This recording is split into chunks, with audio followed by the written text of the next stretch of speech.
The other thing I'm doing is, since the original kit had a 24 volt power supply, but the new controller runs on 12 volts, I had a few of these little kits lying around, so I built up one of these 12 volt, one of these adjustable power supplies, and it's got a 12 volt transformer. So I'm just going to put this in a box, and I'm also building a frame to go around the laser machine so that I can cover it up when it's in action. And so this will just fix to the side of the box. So that's another little wrap-up project I have to do. Small little modification to the power supply for this little laser project. The box, the case, the metal case I want to put it in is only 40 mil high. So I chopped off the heatsink here to 30 mil. And I had to take off this electrolytic, which was vertically standing up, because this is 40 mil long, and lie it down on its side here and run the wires around and stick a little bit of hot glue underneath.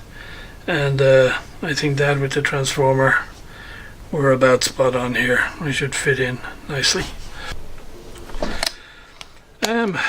Well, here's a little example of the perils of ordering online. So I measured up the little power supply and the transformer, and I came up with minimum dimensions of 150 by 60 by 50.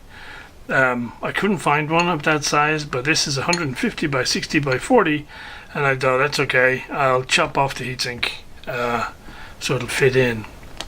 Unfortunately, this is just described as an enclosure on the website, but it is in fact, if you like, an industrial electrical box for usage indoors or outdoors. It has a weather seal in it and all sorts of things, and it's fairly thick material, which means inside we don't have a lot of room. We have a lot less room than I was expecting.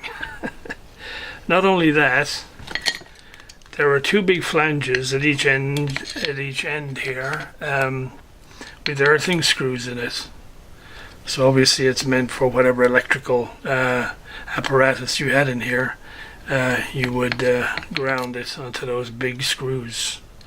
So with those flanges there was no way this thing would fit lengthwise. We're just barely okay on the width. So what I had to do was the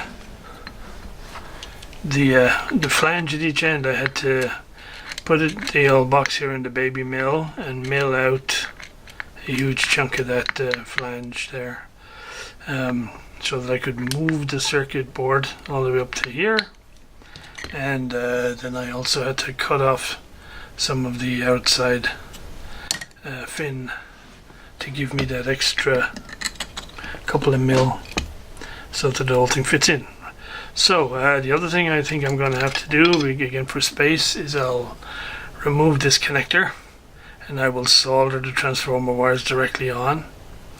I think I have enough room to leave that one for the DC out. So there we go, finished power supply. Finally managed to fit it all in. Not really happy with the mains cable entering. I didn't really have a proper gland, so I did the usual quick cheat of just stick a grommet there and a cable tie either side, so it's there. But I'll get a proper gland for that, so it's held. And yeah, it fits. It's all tested. I ran it on the laser machine, and she works. Now, speaking of the mini mill, one curious and mildly scary aspect about this little machine is how you lock the spindle when you want to change the tool. Most spindle motors that I've come across, you either have, if you like, two hexes where you can put two spanners. One hex is fixed on the spindle and the other one is on the collet. Or you have some spring-loaded button that you can push that will lock the spindle so long as you hold it depressed. But on this little guy, what we have is a metal rod which goes in a hole here, and when you get the spindle, hang on, I need to do this with two hands.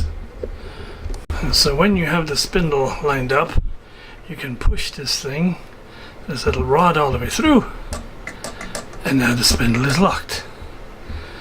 Now, I have no idea what happens if you forget to take this out again and then you try and start up the motor. It certainly doesn't feel like there's any internal defeat switch when you push that rod through. So I thought it was really mildly alarming. I think I may have to put like a fluorescent red sticker or tag on the end of this rod here to make sure I don't inadvertently tighten up with a tool in there and then fire up the motor. It could be dramatic.